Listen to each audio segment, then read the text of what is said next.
नमस्कार, इन खबर में आपका स्वागत है। आज संसद के अंदर और संसद के बाहर काफी हंगामा रहा, जहां एक तरफ विपक्ष बाहर प्रदर्शन करता रहा, वहीं संसद के अंदर खासतौर से लोकसभा में गृह मंत्री अमित शाह ने 3 बिल पेश किए और तीनों को पास कर दिया लोकसभा ने। आखिरकार ये 3 बिल जो पेश हुए हैं और पास हुए हैं वो कौन कौन से हैं और इससे क्या फर्क पड़ने वाला है, ये ऐतिहासिक बिल है। आगे जो समय आएगा उसमें पता चलेगा कि कितने महत्वपूर्ण परिवर्तन किए हैं मोदी सरकार ने। दरअसल अभी तक अपने देश में भारतीय दंड संहिता, जिसको कि आईपीसी बोलते हैं, उसके तहत आपराधिक मामलों में सजा दी जाती थी। अब इसे बदल करके कर दिया गया है भारतीय न्याय संहिता 2023। आईपीसी 1860 में बना था। अमित शाह ने इस अवसर पर बोला कि 150 साल पुराने कानूनों को ये खत्म किया जा रहा है, गुलामी की मानसिकता से हम बाहर निकल रहे हैं। दरअसल दंड जो है कभी ध्येय नहीं हो सकता, न्याय ध्येय हो सकता है, इसलिए नाम में बहुत कुछ रखा है। ऐसे ही 1898 में सीआरपीसी क्रिमिनल प्रोसीजर कोड बना था। आपराधिक मामले किस तरीके से चलेंगे, क्राइम को कैसे रोका जाएगा, भीड़ को कैसे इकट्ठा नहीं होने दिया जाएगा, वो सारा प्रोविजन सीआरपीसी में था। उसकी जगह पे अब नागरिक सुरक्षा संहिता 2023 आज लोकसभा से पारित हुआ है। और 1872 में बना था इंडियन एविडेंस एक्ट। जब किसी मामले में आप जाते हैं अदालत में, तो आपको साक्ष्य के माध्यम से उसे साबित करना पड़ता है, चाहे वो सिविल मामला हो या क्रिमिनल मामला हो, दोनों में साक्ष्य की जरूरत पड़ती है। तो ये साक्ष्य से जुड़ा हुआ कोड है और अब इसको कर दिया गया है भारतीय साक्ष्य संहिता 2023। इस तरीके से 3 महत्वपूर्ण कानूनों के जो है नाम बदले गए हैं। और क्या महत्वपूर्ण इसमें हुआ है, तो आपको बता दें कि अभी तक आईपीसी में 511 धाराएं थी, अब जो है ये 356 हो जाएंगी, यानी कि धाराओं की संख्या घटा दी गई है। जो कॉम्प्लिकेशंस थे उसको खत्म करने की कोशिश की गई है। 8 नई जोड़ी गई है, 22 खत्म हो गई है, 175 बदल जाएंगी। ठीक इसी तरीके से सीआरपीसी में अब जो है पहले 478 थी, 533 धाराएं होंगी, 160 धाराएं बदलेंगी, 9 जुड़ेंगी, 9 खत्म होगी। और जो एविडेंस एक्ट है उसमें भी बदलाव हुआ है और या भी इसमें 170 धाराएं हो जाएंगी।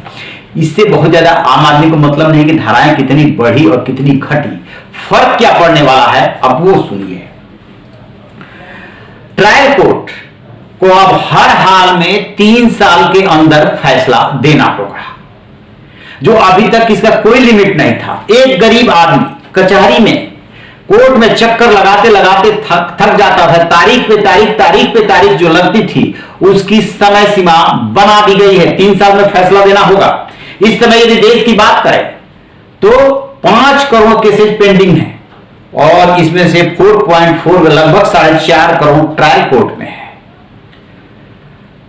तो एक ये महत्वपूर्ण बदलाव है आम आदमी के लिए।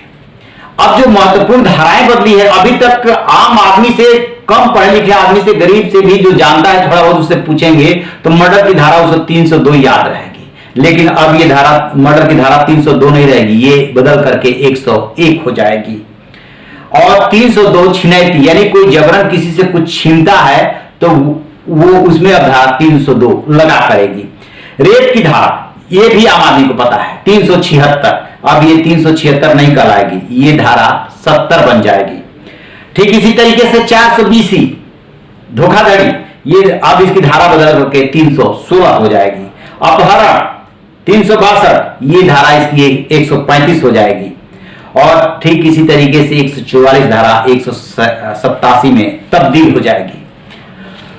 सबसे महत्वपूर्ण बदलाव, जो अभी तक अंग्रेजों ने अपने शासन में सरकार के द्रोह को राजद्रोह के नाम से 124 में व्याख्यायित किया था, उसे बदल दिया गया है। अब ये देशद्रोह हो गया है। गृह मंत्री अमित शाह ने इसका मतलब भी समझा दिया। सरकार के खिलाफ बोलना कोई अपराध नहीं है, लेकिन देश के खिलाफ बोलना अपराध रहेगा। ये बहुत महत्वपूर्ण बदलाव है। इसके अलावा आपने सुना होगा कि हाल के दिनों में मॉब लिंचिंग की घटनाएं बहुत हुई और उस पर सवाल भी उठे कि कैसे भीड़ किसी की जान ले सकती है। तब सवाल सरकार से पूछे गए थे कि इसके खिलाफ क्या एक्शन होता है। आपराधिक मामलों में होता क्या कि जब भीड़ किसी की जान लेती है तो कोर्ट में यह साबित करना बड़ा मुश्किल होता है कि 100 लोगों की, 200, 500, 1000 लोगों की भीड़ थी तो किसने मारा। ये जो विक्टिम पक्ष होता है, जो शिकार पक्ष होता है, पीड़ित पक्ष होता है, उसके लिए साबित करना बहुत मुश्किल होता है। और जब भी भीड़ के द्वारा किसी की लिंचिंग की जाती है, पता चलता है कि अधिकांश लोग उसमें से छूट गए। आज इसमें इसको और सख्त बना दिया गया है और कह दिया गया है कि मॉब लिंचिंग और नाबालिग से यदि दुष्कर्म जैसी घटनाएं होती है तो इसमें फांसी की सजा होगी। बहुत बड़ा बदलाव है। ठीक उसी तरीके से जैसे कि राजद्रोह को की जगह पे अब देशद्रोह कर दिया गया है। सरकार के खिलाफ बोलिए, देश के खिलाफ बोलने की इजाजत नहीं होगी। इस अवसर पे अमित शाह ने किस तरीके से पूर्व गृह मंत्री, पूर्व वित्त मंत्री पी चिदंबरम से सवाल पूछे, जरा उसको भी सुन लीजिए। एक बार मैं किसी भाषण में चिदंबरम साहब को सुन रहा था। उन्होंने कहा कि गृह मंत्री की परीक्षा है कि नया कानून लेकर आएंगे तो मॉब लिंचिंग का क्या करेंगे।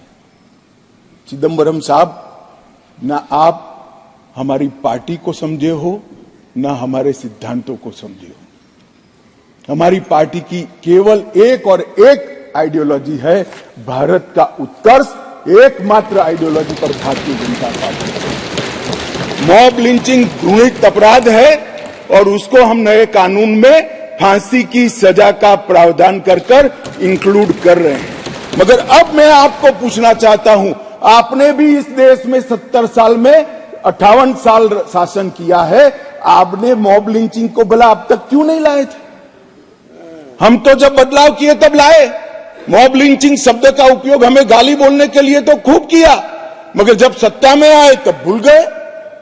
इस प्रकार के व्यवहार को जनता जानती है, इसीलिए उस ओर बैठे हो और उस ओर से भी सदन के बाहर बैठे। अमित शाह ने इस अवसर पर यह भी गिनाया कि हमने कश्मीर से को लेकर के जो आर्टिकल 370 और 35A था उसको बदल दिया, मंदिर को लेकर के काम किया, 3 तलाक को लेकर काम किया और ऐतिहासिक बदलाव किए। और चिदंबरम साहब, हम आपसे पूछना चाहते हैं कि आपकी सरकार यदि रही 58 साल और मॉब लिंचिंग की घटनाएं होती थी तो सिर्फ बीजेपी को बदनाम करने के लिए मॉब लिंचिंग शब्द इस्तेमाल करते थे, आप लोगों ने कौन सा कानून बना दिया? देखिए, हम कानून लेकर के आ गए हैं। तो ये जो तीनों कानूनों में बदलाव हुए हैं ये बहुत ही महत्वपूर्ण है। जब आगे लोगों को इसका एक्सपीरियंस होगा, जब धाराएं बदलेंगी या धाराएं सख्त होंगी, तब जाकर के पता चलेगा कि अब ये अपराध किए तो फिर जो है आपको फांसी ही होगी। तो लोग इससे डरेंगे। और सबसे बड़ा यदि बदलाव कहेंगे तो ये हुआ है कि दंड देना मकसद नहीं है, न्याय करना मकसद है। ये है इन 3 बिलों का आधार। और तीनों बिल एक तरह से जुड़े हुए हैं, आपस में कनेक्टेड हैं, क्योंकि एविडेंस एक्ट जो था, वो जो संहिता बनी है, वो भी इन दोनों से कनेक्टेड है। तो ये तीनों मिलकर के बहुत बड़े बदलाव माने जाएंगे। रहिए बेखबर, देखते रहिए इन खबर। थैंक